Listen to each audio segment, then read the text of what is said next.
అపొస్తలుల కార్యం 8వ అధ్యాయము 6వ వచనం. అపొస్తలుల కార్యం 8:6. జనసమూహములు విని ఫిలిప్పు చేసిన సూచక్రియలను చూచినందున అతడు చెప్పిన మాటల యందు ఏక మనసుతో లక్ష్యముంచగా.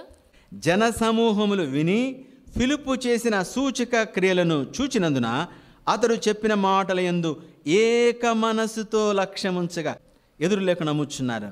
7వ వచనం. అపొస్తలుల కార్యం 8వ అధ్యాయము 7వ వచనం. అనేకులను పట్టిన అపవిత్రాత్మలు పెద్ద కేకలు వేసి వారిని వదిలిపోయెను. పక్షవాయు గల వారును కుంటివారును అనేకులు స్వస్థత పొందిరి. హల్లెలూయా. 9వ వచనం. సీమోనను ఒక మనుషుడు లోగడ ఆ పట్టణంలో గారడీ చేయిచు తానెవడో ఒక గొప్పవాడని చెప్పుకొనుచు సమరయ జనులను విభ్రాంతి పరచుచుండెను. ఇక్కడ చూస్తే ఇలాంటి విభ్రాంతి పరిచేవారు, గారడి వాళ్ళు, రకరకాల వాళ్ళు అందరూ కూడా ఆశ్చర్యపోతూ వచ్చారు.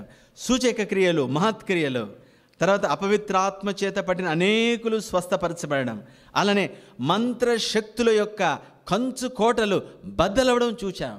ఫిలిప్పు పరిచర్యలో మంత్రశక్తుల ద్వారా, చిల్లంగ శక్తుల ద్వారా, చాతబడి శక్తుల ద్వారా, అలాంటి శక్తుల ద్వారా వారు బంధించి ఆ విధంగా ప్రజలను ఆ విధంగా భయపెడుతున్న ఆ ప్రజల యొక్క కంచు కోటలు బద్దలు కొట్టాడు ఫిలిప్.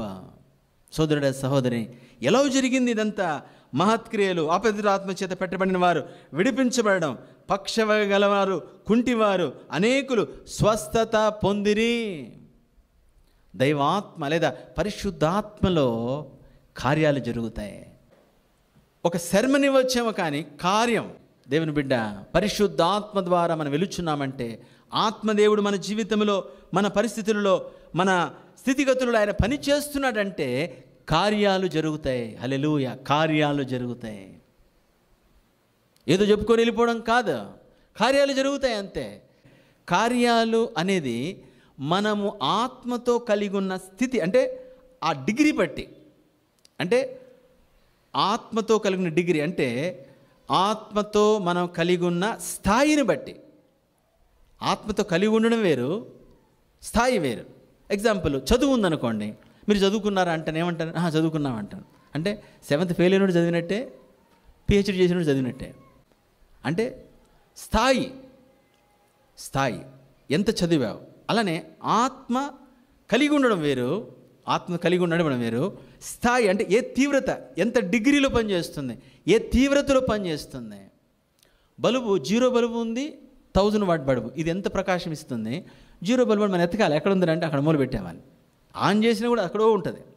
అంటే వాటేజ్ పెరుగుతున్న కొలది, వాటేజ్ పెరుగుతున్న కొలది వెలుతురు పెరుగుతూ వస్తుంది, దాని బ్రైట్నెస్ పెరుగుతూ వస్తుంది. ఆ రేంజ్ కూడా, అంటే ఆ వెలుతురు పడే రేంజ్ కూడా పెరుగుతూ వస్తుంది. ఆ బలుబు యొక్క వాటేజ్ పెరిగిన కొలది. అలానే ఆత్మలో ఏ స్థాయిలో మన తీవ్రత ఉంటుందో ఆ స్థాయిలో కార్యాలు చూస్తాం. కాబట్టి ఆత్మదేవుడు ఉంటే కార్యాలు ఉంటాయి.